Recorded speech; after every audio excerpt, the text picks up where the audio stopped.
Nobody talks honestly about being needed. People talk about love, they talk about family, they talk about purpose, they talk about responsibility, but very few people talk about the weight, because there is a weight.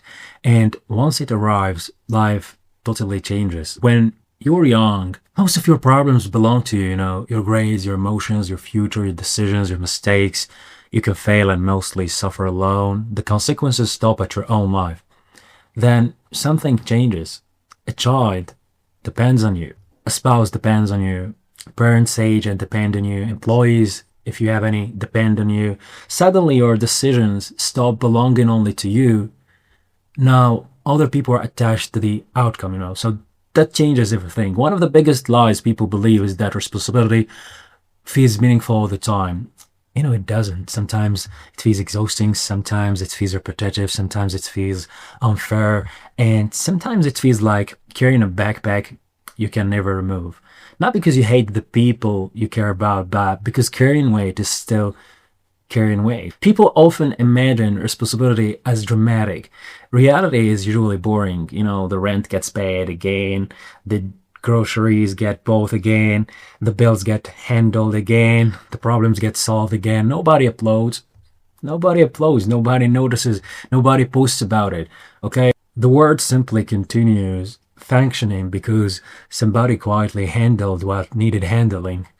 And most responsibility looks exactly like that. Invisible maintenance. There is another reality people rarely mention. The more reliable you become, the more people expect reliability from you. Not less, but more. This surprises many people. They think responsibility earns rest, while sometimes it earns additional responsibility. Once people learn they can depend on you, they start depending on you. The capable person often receives more work than the incapable person, whether in work, family, or any other domain. So the responsible sibling often receives more family obligations than the irresponsible sibling, right? The dependable employee often receives more pressure than the reliable employee, and I've experienced that many times. Competence attracts weight. There's also a strange loneliness that comes with being needed. When people need you, they often focus on what you provide. Your income, your stability, your advice, your solutions, your presence. Sometimes they stop asking simple questions like, how are you doing?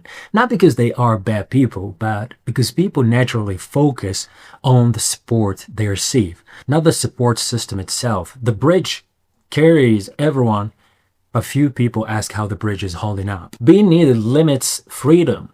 People dislike hearing this because it sounds negative, but it's true. The man with 3 children has fewer options than the man with none. The woman carrying the elderly parents has fewer options than someone without that responsibility. And usually people don't talk about that. They don't talk about those people. The business owner responsible for employees has fewer options than the person responsible only for themselves. Responsibility creates constraints. Every commitment closes certain doors. That is the price of commitment. There's no way around it. Modern culture often celebrates independence, but most human life has always depended on interdependence. Somebody grows food for you, somebody repairs roads, somebody raises children, somebody provides healthcare, somebody protects communities, somebody maintains infrastructure.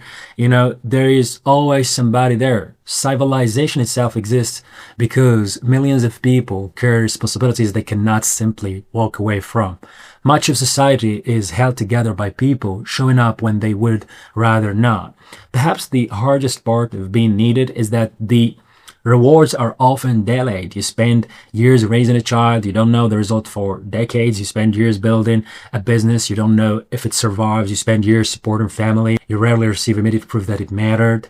Many of the most important responsibilities operate on timelines too long for instant gratification, which is boring. And then there is a truth most people eventually encounter. There will be moments when you are tired, moments when you're discouraged, moments when you are frustrated, moments where you feel unappreciated, yet the responsibility remains. The child still needs food, the patient still needs treatment, the customer still expects service, the family still needs stability. Reality does not pose because you are having a difficult week. This is not cruelty. That is simply how reality works. The burden of being needed is not that people depend on you.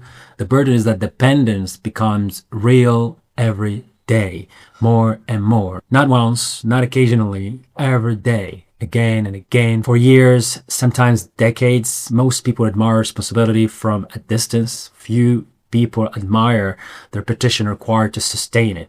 Yet, there is another side to this burden. A strange realization many people reach later in life. The things that created the most stress often become the things that gave life its structure. The people who needed you became the people who gave your days meaning. The responsibilities that felt heavy became the reason you got out of bed. Not because responsibility is blatant, often, it isn't, but because carrying something matters more than carrying nothing. And many people eventually discover that the opposite of burden is not freedom. The opposite of burden is often irrelevance. And irrelevance has a weight of its own that we're going to speak about in the next topic. See you guys.